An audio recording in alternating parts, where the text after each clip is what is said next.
ser pela primeira vez o campeonato de quem perdeu.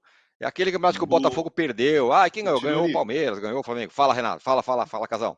Não, eu quero falar em cima do que a Marília falou, que se a gente for olhar direitinho, nesse momento, faltou uma vitória para os três. Se o Palmeiras tivesse uma vitória a mais, ele estaria com 65. Se o Flamengo tivesse uma vitória a mais, ele estaria com 65. E se o Botafogo tivesse uma vitória a mais, ele estaria com 64. Não é isso? Não é essa a conta?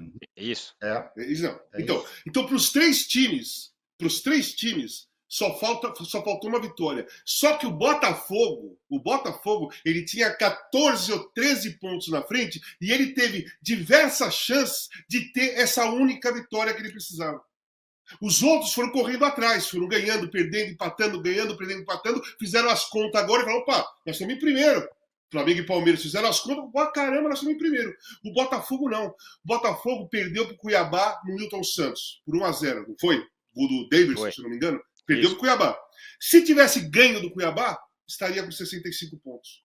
Em casa, eu não estou falando que o empate com o Goiás em casa, né? A virada que tomou do Palmeiras em casa, a virada que tomou do Grêmio, não no Newton Santos, mas no Rio de Janeiro, lá no São Januário.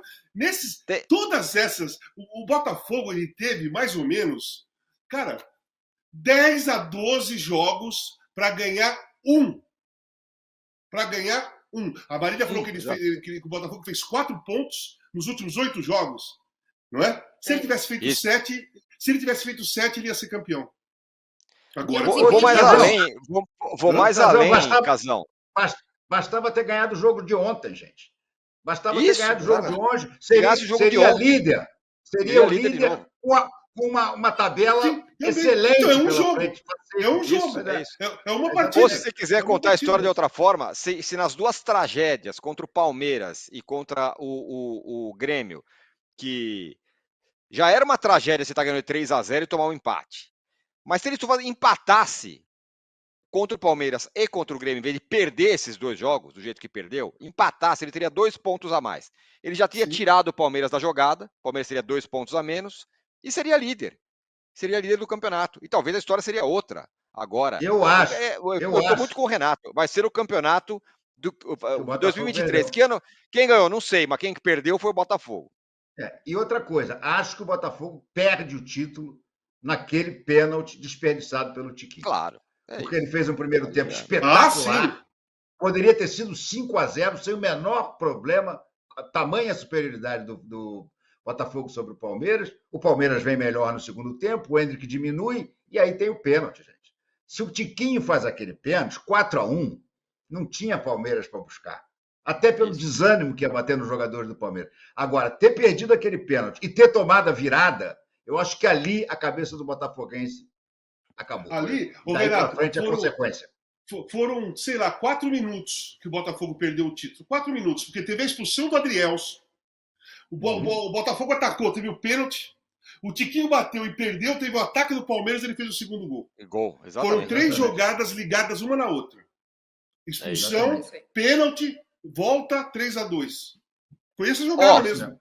É isso mesmo. Tem outra briga que está pegando fogo sem trocadilhos com o Botafogo, que é na parte de baixo da tabela. Daqui a pouco vai ter Cruzeiro entrando em campo contra o Goiás. Aliás, o Goiás contra o Cruzeiro, né? O jogo vai ser em Goiânia. Goiás jogando suas últimas fichas. Está quase rebaixado, mas se vencer ainda está vivo. O Cruzeiro precisa fazer ponto. E depois do que aconteceu sexta-feira, que o Bahia vai lá e sapeca 5-1 no Corinthians, Marília, essa briga pelo rebaixamento ficou mais quente. O Corinthians entrou, a nota de corte vai subir e assim vamos. Você pode dar um pitaco também sobre o que aconteceu no sábado, né? Acho que talvez reflexo também dessa sapecada que o Corinthians levou. O grupo do André Santos foi varrido do comando do Corinthians. A oposição ganhou a eleição. Primeiro sobre a derrota cachapante, vergonhosa, né? Se fosse o professor Luxemburgo que tivesse feito o que o Mano fez no sábado, na sexta-feira, você estava aí fazendo igual o nosso amigo da Netflu. Mas não foi, então tá tudo bem. Fábio Santos de zagueiro, aí tira o Fábio Santos, põe o Wesley, quando já tá 3-0 para outro time. Ideias que o professor Mano Menezes teve no sexta-feira. A derrota péssima, porque assim como a gente está falando da parte de cima da tabela contra um concorrente direto que sobe a nota de corte, encosta, ficar 3 pontos do Corinthians com vitória. O Corinthians não tem vitórias, então para o Corinthians é menos de uma rodada de diferença para o Bahia. Muito vai depender dessa nossa conta, né? Do jeito que está hoje, já é uma das menores diferenças entre um campeão e um rebaixado na história dos pontos corridos. Hoje o rebaixado com 41 e o líder do campeonato com 63. Essa é uma diferença muito pequena, ela já foi muito mais larga em outros campeonatos. Dependendo do que for o resultado de Goiás e Cruzeiro hoje, essa briga ela fica ainda mais acirrada. Se o Goiás vencer, ela fica, de fato, muito mais atarrachada, muito mais reservada do Corinthians para baixo com 44 pontos. Se o Cruzeiro vencer, ele elimina mais um, a gente fica com o Goiás, não matematicamente, mas quase totalmente rebaixado, mas muito mais times tentando se livrar dessa última vaga no Z4. Acho que esse jogo de hoje está sendo olhado por muitas torcidas, não só daquelas que estão torcendo para o time ficar no G16, porque mesmo quem ainda vai enfrentar o Cruzeiro, prefere um Cruzeiro mais sossegado do que um Cruzeiro precisando de pontos. Então, sim, por exemplo, o Flamengo não enfrenta o Cruzeiro, mas o Palmeiras enfrenta. Então, o flamenguista torce para o Goiás, para o Cruzeiro lá na frente querer alguma coisa com o campeonato. Então, esses olhares para esses jogos têm critérios diferentes. Em relação à eleição do Corinthians, eu acho que ela foi... o colégio eleitoral, como eu falei mais cedo, a minha leitura, né, do que aconteceu no sábado, foi um dos maiores presentes. Não é obrigatório o voto do sócio corintiano, e só vota o cabeça de carteirinha, então só o 00 da carteirinha. Acho que a presença no sábado foi muito marcada pela essa indignação do que aconteceu no sábado, na sexta-feira. É claro que quem vota é o sócio, não é o torcedor, o cara que às vezes está mais preocupado com outras coisas que acontecem intramuros do que com o resultado de jogo. Mas a derrota da sexta-feira, ela marca muito uma temporada vexatória do Corinthians dentro de campo. E ainda que você, de novo, vou repetir o que eu falei para você mais cedo, porque isso é muito, na minha leitura, principalmente para quem não é corintiano, muito marcante. Fica a leitura de que foi o grupo do Andrés que foi varrido. O Andrés não era candidato. Então, é a personificação de um conjunto, de uma obra que não deu certo. E o Andrés, por ser uma pessoa mais midiática, ele carrega esse grupo. Ele poderia ser candidato, por exemplo, né? O Corinthians não tem reeleição, mas o candidato o presidente pode se repetir, desde que não seja consecutivamente. De um candidato que era fraco internamente, que tinha resistências do próprio grupo, cuja candidatura foi marcada por uma série de acusações de lado a lado, 2 grupos formados por pessoas que já foram do mesmo grupo. É bom deixar claro para quem não é corintiano ou para o corintiano menos frequente no clube que não são pessoas novas, não é uma oxigenação total, é sim um grupo descontente com o que tinha acontecido, é verdade, mas são pessoas que estavam na administração do Corinthians. Acho republicano que o Duílio tenha aberto a sala dele hoje para falar com Augusto Melo. Acho que isso não aconteceria, por exemplo, se o atual presidente fosse o Andrés, porque a relação deles é muito ruim. O Duílio, de forma republicana, e nesse caso corintiana, abriu as portas, porque é isso que ele tem que fazer. Mas acho que nos próximos 10 dias eles têm que estar preocupados com o que acontece no CT. Depois eles abrem a gaveta. Acho que o Corinthians vive uma semana muito tensa. Se recuperar de um 5-1 em casa é difícil. O Santos teve que se recuperar de um 7-1 fora de casa. E no jogo seguinte ele teve o abraço da torcida para ganhar do Curitiba a fórceps na Vila. Não vai ser o caso do Corinthians amanhã em São Januário. Então é bom que as pessoas que se dizem corintianas estejam preocupadas com o que acontece com o time. Porque o Corinthians fez um ano inteiro muito ruim. Não é agora que o Corinthians colocou essa situação. Mas só tem agora para resolver. Ô, Casão, queria que você falasse. Oi, fala, Renato. Só fazer um comentário aqui antes que eu me esqueça. O Cruzeiro está nessa pindaíba toda, né? Cai, não cai, uma complicação. Sabe onde é que estava Ronaldo Fenômeno, dono do Cruzeiro, nesse último final de semana? Onde? Em Abu Dhabi, assistindo ao Grande Prêmio de Fórmula 1. Pô, fala sério, né? Tem coisas que são significativas, né, cara? Em vez de estar lá no Cruzeiro... Exatamente, o cara estava em Abu Dhabi, gente. Ronaldo, tu mereces cair aqui na Espanha. Realmente, né?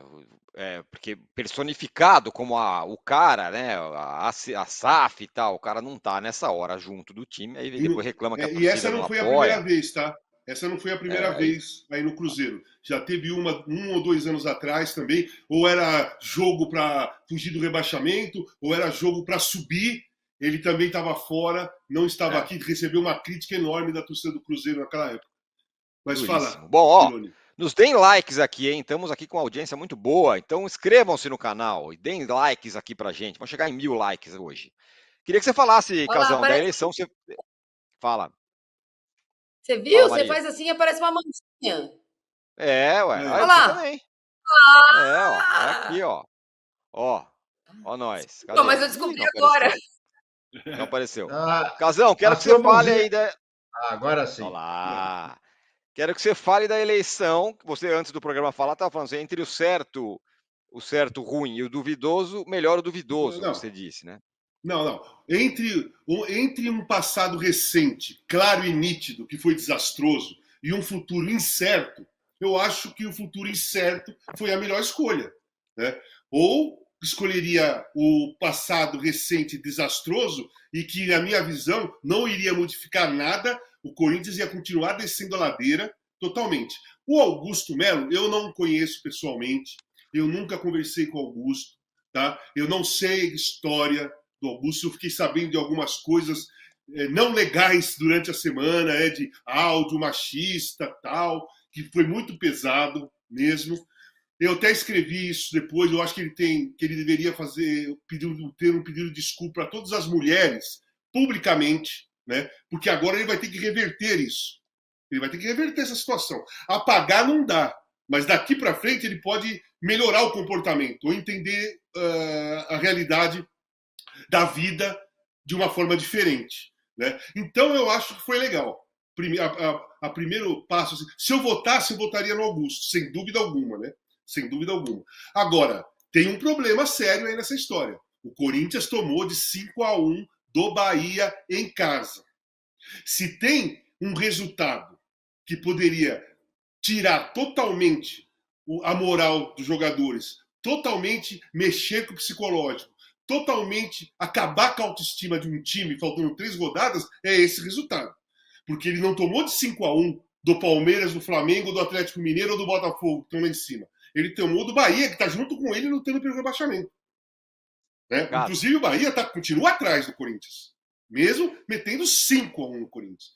Foi um jogo desastroso, um comportamento não surpreendente, tá? Não foi surpreendente, não, porque o Corinthians merecia tomar de 5-1 até mais lá do Estudiantes, na Copa Sul-Americana, que foram 6 bolas na trave e o Cássio pegou tudo. Então ali já poderia ter tomado 5-6. E teve outros jogos, né? Mas foi acontecer esse desastre exatamente na véspera da eleição e faltando 4 rodadas. Agora faltam 3, só estavam 4 rodadas para acabar o campeonato. Uma vitória com o Bahia, o Corinthians estava tranquilo, sossegado e tudo mais. Nesse momento, a situação é a seguinte: se o Vasco ganhar, se o Cruzeiro ganhar, se o Bahia ganhar, se o Santos ganhar e o Vasco joga com o Corinthians e ganhar, todos eles passam o Corinthians. Todos eles passam o Corinthians. E todos eles jogam em casa. Cruzeiro em casa, o Atlético Paranaense, né? Mas tem hoje ainda Cruzeiro e Goiás, não é isso? Cruzeiro e Goiás hoje? Goiás e Cruzeiro. Hoje é o jogo que o corintiano tem que ficar de olho, né? Então, se o Cruzeiro ganhar hoje, já passa, né? Ou alcança. Vasco, se ganhar, é o confronto direto, passa o Corinthians. Bahia joga em casa, se ganhar, é o São Paulo, né? Passa o Corinthians. E o Cruzeiro, vencendo a próxima, aí dispara e o Corinthians fica lá embaixo, na zona de rebaixamento, gente. Junto com o Goiás, Curitiba e América Mineiro. E são resultados, eu estou assim, na lógica, tá? Os times que jogam em casa, se eles ganharem, todos eles passam o Corinthians. Os times que jogam em casa. Que todos eles vão jogar em casa na próxima rodada. Só o Cruzeiro que joga fora hoje. Então, a situação...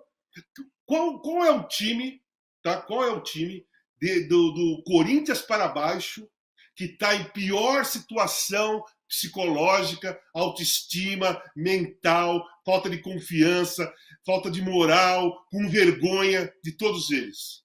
É o Corinthians. O América Mineiro e o Curitiba já caíram. Já caíram. Os outros começaram a ganhar e jogar bem, estão todos eles empolgados. O Corinthians está completamente ao contrário. Empolgação, Não sei como o Mano vai fazer para colocar empolgação nos caras.